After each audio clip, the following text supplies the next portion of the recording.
Alongside several African countries, Kenya has become the latest country to recall a batch of the pharmaceutical company Johnson & Johnson's children's cough syrup. Kenya's Pharmacy and Poisons Board, PPB, directed pharmaceutical outlets countrywide to stop the distribution of the brand after its Nigerian counterpart recalled the drug over safety issues.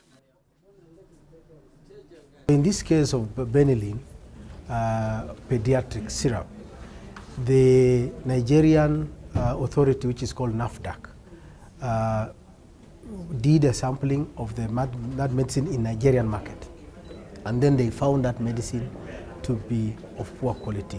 It was the impurity levels for diethylene glycol was higher than expected, so they mandated what we call a recall of that product in Nigerian market. Following recent toxicity findings, many nations have expressed concerns over Benylin Paediatric. Kenya's regulatory board says it has assessed the other units from 3 other batches. It comes after 11,184 units of a batch were found to be toxic.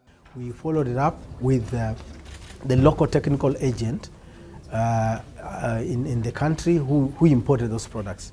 We told them to give us the distribution lists and immediately quarantine all Benylin related products. At the same time, we started sampling all other batches that were already in the country.